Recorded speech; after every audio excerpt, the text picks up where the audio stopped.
Salve meus amigos e minhas amigas! Tudo bem com todos vocês?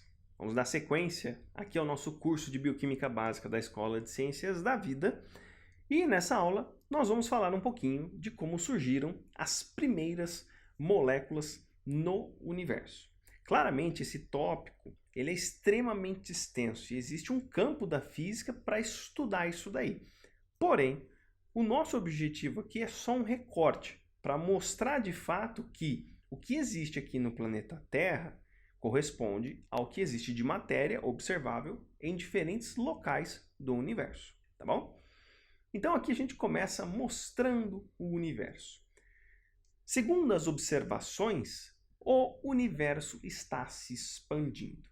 Partindo dessa premissa, então, conforme o tempo avança, o universo cresce. Se voltarmos no tempo, então, ele regredirá. E olha só que interessante.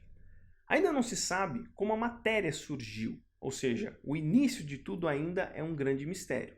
Mas o que se sabe é uma hipótese ainda aceita, denominada de grande expansão, que é o Big Bang, que prediz o estado atual do universo. Como eu falei, se o universo está expandindo, se nós formos voltar no tempo, ele vai se condensar em um ponto muito pequeno. E a ideia dessa grande expansão, o Big Bang, é justamente isso. Toda a matéria do universo presente em um ponto milhões de vezes menor do que o núcleo de um átomo. E para a gente entender essa expansão e o surgimento das moléculas, nós temos que dar uma olhada na cronologia do universo de um modo geral. Então a gente tem aqui essa figura que diz para nós o tempo de vida do universo, ou seja, o quanto ele tem de idade. O que nós temos, essa expansão, ela vem acontecendo já há 13,7 bilhões de anos. Se a gente voltar no tempo, nós chegaremos numa singularidade, ou seja, o universo todo estava comprimido num ponto muito, mas muito pequeno. E aí, neste ponto, nós chamamos isso de era de Planck, onde a gente vai calcular aí essas eras em frações minúsculas de segundos. No caso, 10 a menos 43 segundos antes de fato do início da expansão. Nesse momento, a temperatura do universo era da ordem de 10 a 32 Kelvin. Obviamente, se você atingir hoje essa temperatura, você vai ter um brilho tão intenso que isso vai cegar qualquer pessoa e vai ter dificuldades de fazer a mensuração do brilho de uma estrela, por exemplo, que tem essa temperatura. Mas, como você tinha uma densidade de matéria muito grande num ponto muito pequeno, era uma escuridão completa, ou seja, quando você tem muita matéria concentrada em um ponto muito pequeno, a luz não consegue escapar. Então era um universo escuro. Passado um pouquinho de tempo, uma fração também minúscula em segundos, o universo ele vai começar a inflar.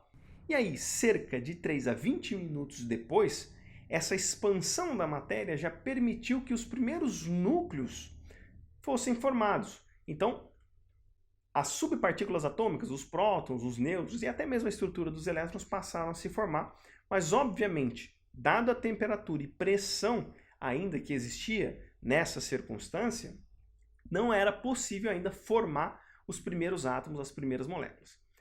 Essas moléculas elas só foram formadas cerca de 380 mil anos depois, ou seja, houve a necessidade de uma expansão e um resfriamento muito significativo do universo para você ter a formação dos primeiros átomos. E aí, cerca de 400 milhões de anos depois, segundo as análises dos físicos, foi observada a primeira galáxia. A primeira galáxia ela surgiu cerca de 400 milhões de anos depois do início do Big Bang.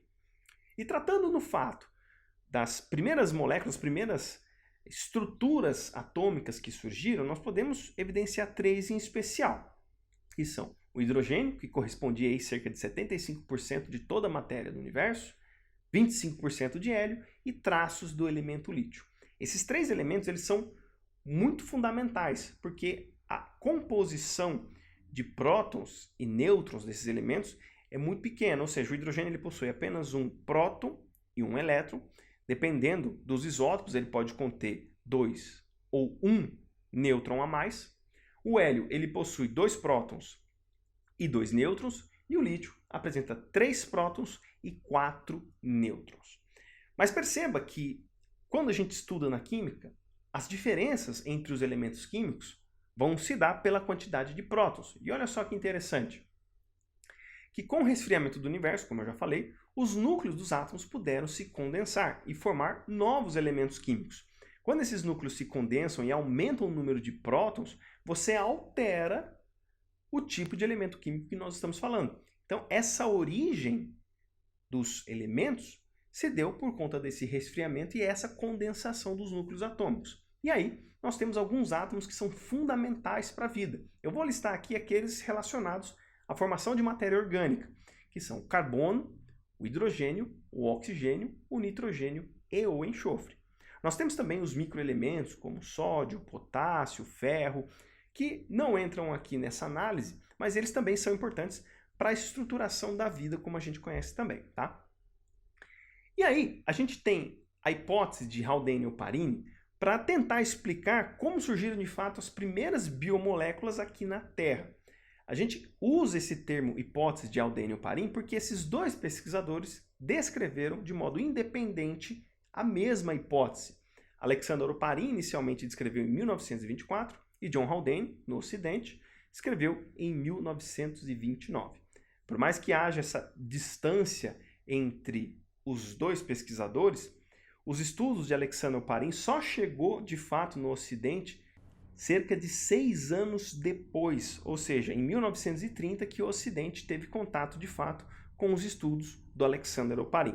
Então, ambos tiveram basicamente a mesma ideia para tentar explicar como era a estrutura das primeiras biomoléculas e como elas surgiram. Então eles tinham um sistema, como você está observando aí na tela, na qual consiste num ambiente gerador de vácuo e um recipiente para acomodação da água líquida. A água, por sua vez, era aquecida para formar vapor de água e em um outro ambiente se criava uma simulação da atmosfera primitiva, contendo gás metano, gás de água, gás amônio e gás de hidrogênio. Obviamente, esse ambiente ele continha muitas descargas elétricas, então a atmosfera da Terra primitiva havia muitos raios, muita descarga elétrica e uma abundância desses gases. Após feito isso, então, eles condensaram os produtos formados e fizeram uma coleta desses produtos e verificaram que alguns aminoácidos foram formados, como por exemplo, a glicina, a alanina e o aspartato. Essa hipótese, ela diz para nós de uma geração espontânea dessas moléculas. Obviamente, nós não temos estudos mais aprofundados em relação a isso, mas a primeira hipótese, ela caracteriza o fato de que é possível gerar biomoléculas a partir de certas condições ambientais. E aí, conforme as condições ambientais vão se alterando, existe a possibilidade da formação de moléculas cada vez mais complexas. Então, o surgimento do RNA, surgimento das capacidades catalíticas do RNA, enfim. E por conta disso, e dando-se bastante tempo, na ordem de milhões de anos, considera-se o fato de que é possível gerar estruturas biológicas complexas por conta dessa agregação. Obviamente, tudo isso ainda é uma hipótese, não existem experimentos característicos que de fato demonstram, mas é uma hipótese bem sustentável, bem aceita para a origem aí das biomoléculas. Beleza? Então essa aula foi isso. Espero que eu tenha ajudado vocês e se este vídeo lhe ajudou, passe a caridade adiante, ajude você a outras pessoas da maneira que você julgar melhor. Um grande abraço a todos, fiquem todos com Deus e até os próximos vídeos, se Deus quiser.